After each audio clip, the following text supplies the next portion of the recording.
Good evening. आज आप लोगों को 11th क्लास फिजिक्स में मेजरमेंट यूनिट एंड मेजरमेंट वाले चैप्टर में विमीय समीकरण का अनुप्रयोग पढ़ा रहे हैं। विमीय समीकरण का अनुप्रयोग 4 अनुप्रयोग थे। उनमें से पीछे लेक्चर तक आप लोगों को 3 अनुप्रयोग 2-3 एप्लीकेशन पढ़ा चुके हैं। आज हमको ये बताना है विमीय समीकरण की सहायता से एक पद्धति के मात्रक को दूसरे पद्धति के मात्रक में कैसे बदलेंगे। यानी एक पद्धति को दूसरे पद्धति में बदलने के लिए विमीय समीकरण का उपयोग, ठीक है ना।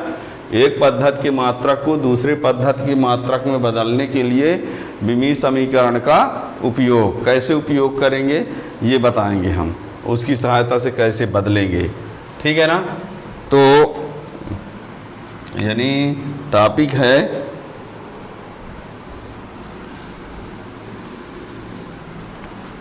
है एक पद्धति के मात्रक को दूसरे पद्धति के मात्रक में बदलने के लिए विमीय समीकरण का उपयोग, ठीक है। एक पद्धति के मात्रक को दूसरे पद्धति के मात्रक में बदलने के लिए विमीय समीकरण का उपयोग।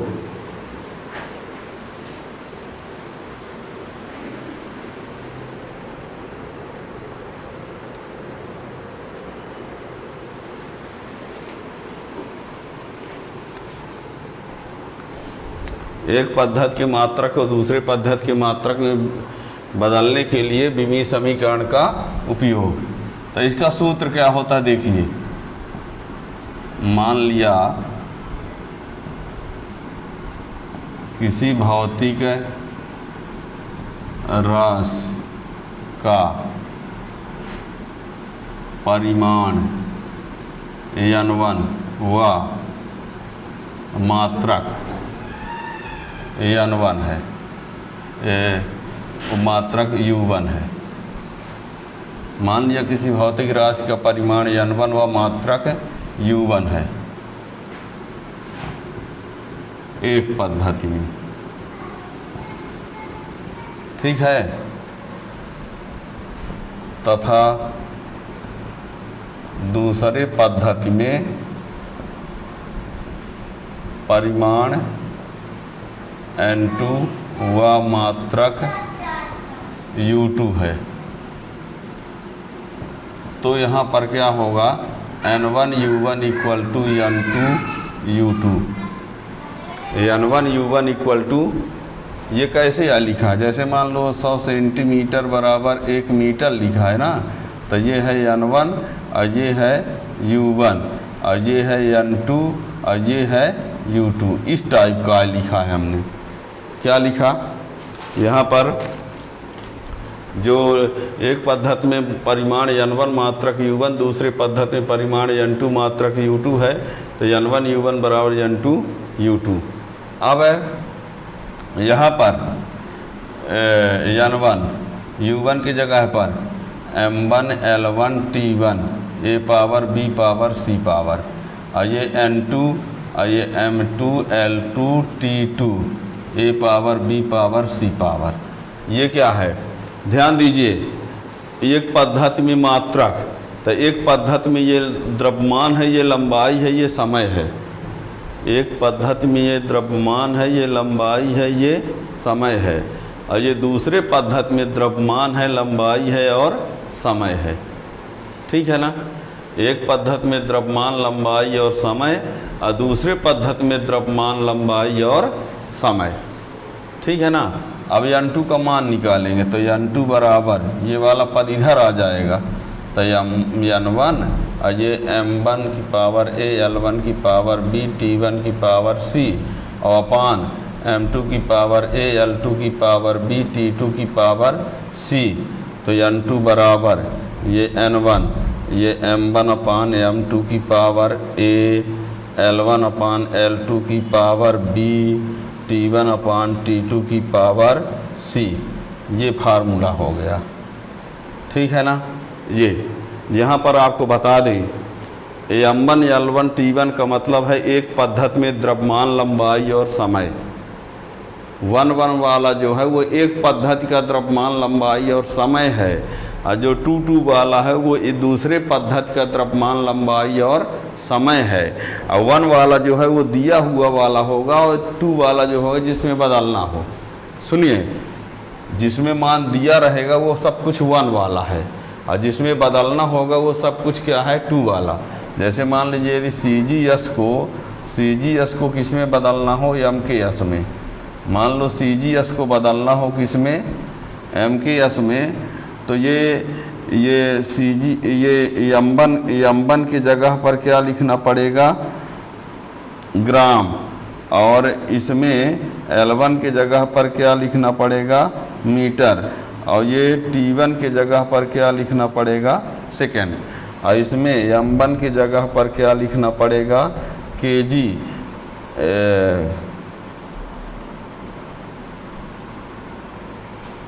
इसमें M1 की जगह क्या लिखना पड़ेगा, kg, और इसमें 2 होगा ना, सॉरी, L2 की जगह पर क्या लिखना पड़ेगा, मीटर, और ये T2 की जगह पर क्या लिखना पड़ेगा, सेकेंड। क्या कहा हमने, फिर से सुनना। यदि CGS को MKS में बदलना होगा, CGS को MKS में बदलना होगा, तो 1 वाले पूरे ग्राम, मीटर और ग्राम, सेंटीमीटर, सॉरी यहाँ पर मीटर लिख दिया था, है ना। तो M1 किस में होगा, ग्राम में। M1 मीन्स द्रव्यमान, और L1 मीन्स लंबाई, तो सेंटीमीटर। T1 मीन्स टाइम, तो सेकेंड। तो जिस पद्धति में दिया गया है मान, तो वो सब 1 वाले होंगे, और जिसमें बदलना होगा वो सब क्या होंगे, 2 वाले होंगे। ठीक है ना। यानी यदि मान लीजिए, यानी हम ये कह रहे हैं कि यदि आप CGS को MKS में बदलेंगे, तो M1/M2 के बदले लिखना पड़ेगा G/kg। क्यों, M1 मीन्स CGS का मास, M1 का मीन्स CGS का द्रव्यमान, और M2 मीन्स MKS का द्रव्यमान। तो CGS का द्रव्यमान ग्राम होता है और MKS का द्रव्यमान किलोग्राम होता है। ऐसे ही जब L1/L2 लिखेंगे तो यहाँ पर सेंटीमीटर/मीटर लिखना पड़ेगा। जब सेंटीमीटर/मीटर, और ये T1/T2 जब लिखेंगे तब वो सेकंड ही होगा। क्यों, क्योंकि टाइम जो होता है वो हर पद्धति में सेकंड ही होता है।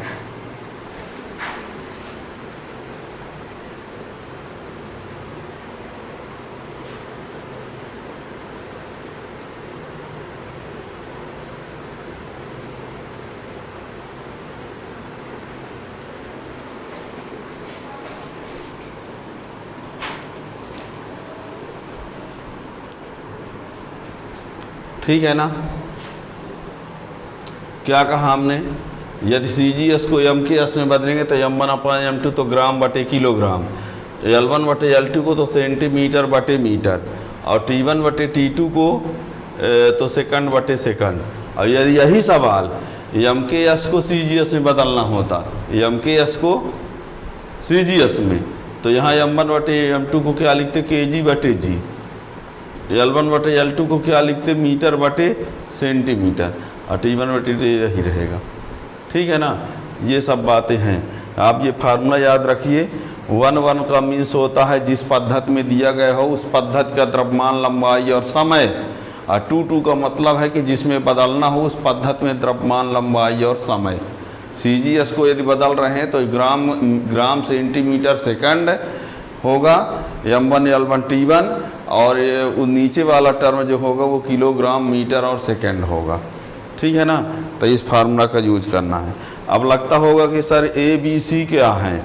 ABC जो है भौतिक राशि के विमीय सूत्र लिखने पर, ABC क्या है, भौतिक राशि का विमीय सूत्र लिखने पर जो MLT का मान आएगा, MLT की घात जो होगी, भौतिक राशि के जब विमीय सूत्र लिखेंगे तो MLT की जो घात होगी वो क्रमशः ABC का मान होगा। जब जिस भौतिक राशि को आप परिवर्तित करना चाहेंगे उस भौतिक राशि का विमीय सूत्र लिखेंगे। विमीय सूत्र लिखने पर जो MLT की घात होगी वो MLT की घात ही ABC का मान कहलाएगा और n1 उसका आंकिक मान जितना दिया रहेगा। ठीक है ना। आपको सब कुछ याद रहे या ना रहे ये फार्मूला बनना चाहिए और फार्मूला के साथ साथ ये तरीका आना चाहिए। ठीक है ना। तो देखिए हम एक सवाल बोलते हैं।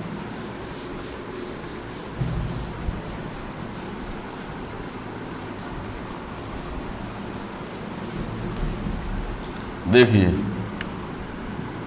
CGS पद्धति में पानी का घनत्व 1 ग्राम पर सेंटीमीटर क्यूब्ड है। इसे AMKS पद्धति में ज्ञात करो। CGS पद्धति में पानी का घनत्व 1 ग्राम पर सेंटीमीटर क्यूब है, इसे MKS पद्धति में ज्ञात करो। राशि कौन सी है? घनत्व। तो पहले घनत्व का विमीय सूत्र लिख देते हैं। घनत्व का हल में घनत्व का विमीय सूत्र होता है AmL-3T0 अर्थात A बराबर 1, B बराबर -3 और C बराबर 0। हमने कहा कि विमीय सूत्र लिखोगे और MLT की जो घात होगी वो ABC का मान हो जाएगा। ठीक है ना। और यहाँ n1 बराबर जो दिया है वो 1 ग्राम पर सेंटीमीटर क्यूब्ड दिया है।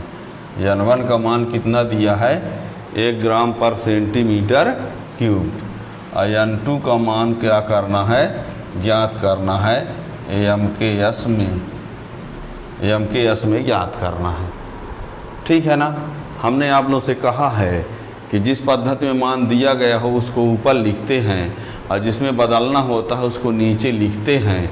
तो M1 L1 T1 जो है वो CGS होगा और M2 L2 T2 जो है वो MKS होगा, है ना। यहाँ पर CGS को किस में बदलना है? MKS में। इसको बदलना है किस में?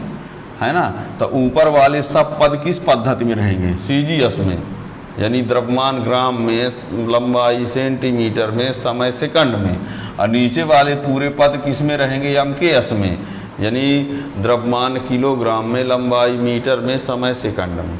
ठीक है ना। तो लिखो क्योंकि n2 बराबर n1 ये m1/m2 की पावर a, l1/l2 की पावर b, t1/t2 की पावर c। तो n1 का मान कितना है? 1। m1 मीन्स CGS का द्रव्यमान, तो यानी ग्राम और बटे किलोग्राम, और ये हो गया 1 मीटर।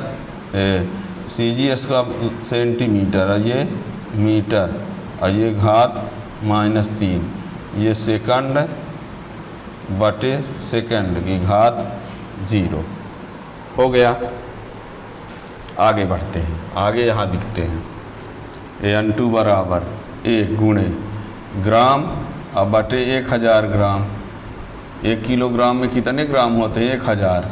और ये सेंटीमीटर, और 1 मीटर में कितने सेंटीमीटर? 100 सेंटीमीटर। तो ये -3। और किसी की घात 0 है तो उसका मान क्या होगा? 1।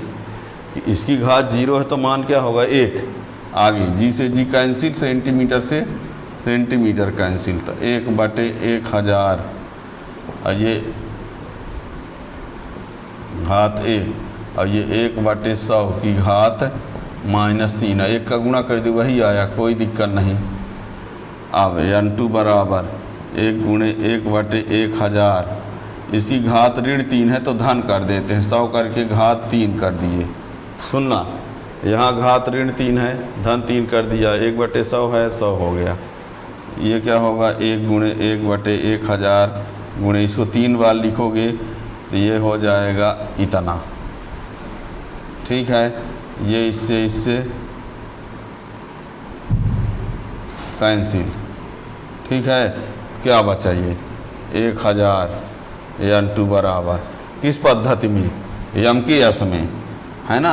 तो जो एम के एस, जो CGS का ग्राम था वो एम के एस में क्या हो जाएगा, किलोग्राम, और जो CGS में सेंटीमीटर था तो SI में क्या हो जाएगा ये।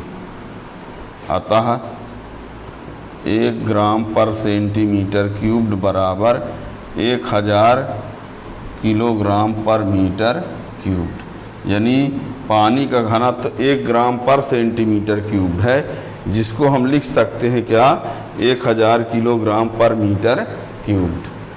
ठीक है ना। तो ये है, क्या क्या कहा हमने, जिस पद्धति में कोई मान दिया गया होगा वो सब 1 1 वाला होगा, M1 L1 T1, और जिसमें बदलना होगा वो सब क्या होगा, 2 वाला होगा। यानी ऊपर जो मान लिखे जाएंगे वो जिस पद्धति में दिया गया है वो लिखा जाएगा, और नीचे जो मान लिखे जाएंगे वो जिस पद्धति में बदलना है। जैसे CGS को SI में बदलना है MKS में, तो ऊपर जो रहेगा वो ग्राम सेंटीमीटर सेकंड रहेगा, नीचे जो है किलोग्राम मीटर सेकंड रहेगा। यदि आप MKS को ही CGS में बदलेंगे तो ऊपर जो है वो किलोग्राम मीटर सेकंड रहेगा, नीचे ग्राम सेंटीमीटर सेकंड रहेगा। बस ये तरीका है।